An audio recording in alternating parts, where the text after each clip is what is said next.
গুৱাহাটী মহানগৰৰ হাতীগাঁওস্থিত ৰেডিয়েণ্ট জিঅ' সংঘৰ সভাকক্ষত সদৌ অসম সাংবাদিক মঞ্চৰ কেন্দ্ৰীয় সমিতিৰ উদ্যোগত সতীৰ্থ সন্মিলন বঁটা বিতৰণী অনুষ্ঠান আৰু নৱম কাৰ্যনিৰ্বাহক সভা অনুষ্ঠিত হয়।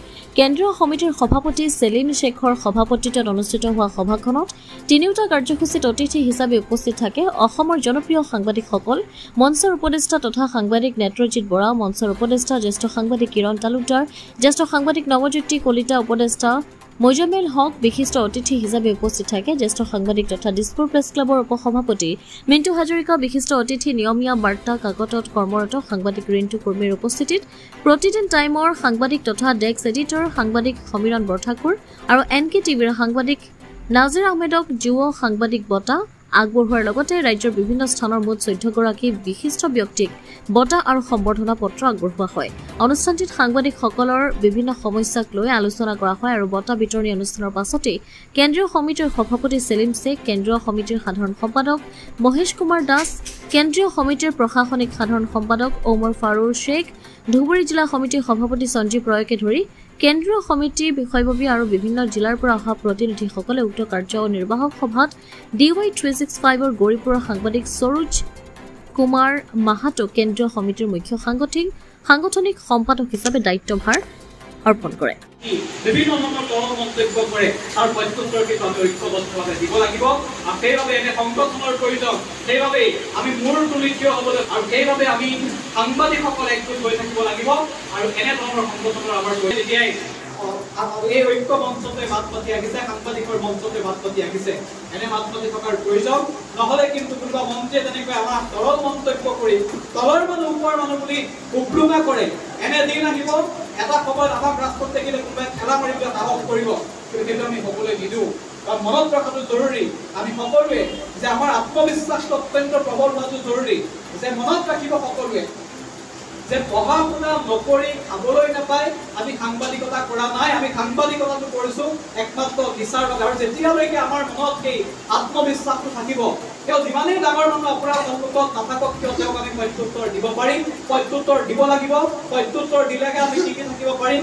অন্যথা যেনেকৈ কোনোবা জুৱাৰীয়ে সাংবাদিকক গতিয়াবলৈ সাহস কৰিছে, অন্যথা কোনোবা বেদখলকাৰীয়ে সাংবাদিকক গতিয়াবলৈ সাহস কৰিছে, তেনে পৰ্যায় আহিব, সেয়া আমি হ'বলৈ নিদিওঁ।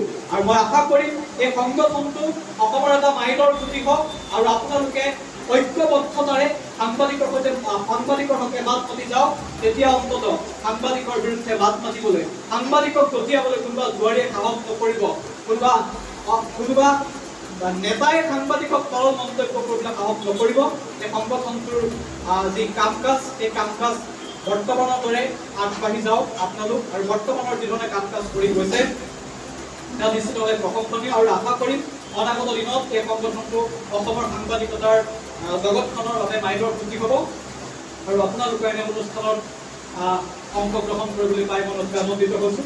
আমাৰ সহযোগিতা সদায় থাকিব, কাৰণ অসমৰ নামনি অসমতো যদি এজন সাংবাদিক বিপদত পৰে তেওঁ আমাৰ সতীৰ্থ, উজনি অসমত যদি এজন সাংবাদিক বিপদত পৰে তেওঁ আমাৰ সতীৰ্থ।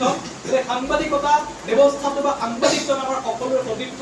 গতিকে যেতিয়াই সাংবাদিকৰ বিপদ হ'ব, যেতিয়াই সাংবাদিকতা বা সাংবাদিকসকল একগোট হ'ব, তেতিয়া আমি নিশ্চিতভাৱে একেলগ হ'ম। আমি সহযোগিতা আমাৰ সদায় থাকিব, সমৰ্থন আমাৰ সদায় থাকিব, কাৰণ আপোনালোক আমাৰ এই সতীৰ্থ। গতিকে আপোনালোকে কিমান প্ৰবল প্ৰত্যাহ্বানৰ মাজত কাম কৰি আছে সেয়া আমি বুজি পাওঁ, সেয়া আমি অনুভৱ কৰিব পাৰোঁ। গতিকে এনেধৰণে যিটো সময়ত বহুতে লাখ টকা দৰমহালৈ এচিৰিখন আছে, সেই সময়ত আপোনালোকে এটকাও নোপোৱাকৈ বহুতে গৰমত, অত্যন্ত গৰমত ৰ'দে বৰষুণে আপোনালোকে গাঁৱে গাঁৱে সাংবাদিকতা কৰি আছে। গতিকে এই সাংবাদিকতাক যিধৰণে আপোনালোকে সেৱাৰ নিচিনাকৈ গ্ৰহণ কৰিছে, আপোনালোকৰ কাষত আমি সদায় আছোঁ, আমাৰ সহযোগিতা থাকিব, আমাৰ সমৰ্থন থাকিব, কাম কৰি যাওক। আৰু আপোনালোকৰ যি সংগঠনটোৰ কাম কাজ পূৰ্বতকৈ অধিক শক্তিশালী হৈছে আৰু শক্তিশালী হওক, তাৰেই কামনা কৰি মোৰ দৰ্শন সামৰণি মাৰিছোঁ। ব্যুৰো ৰিপৰ্ট, অমৃত নিউজ 24/7।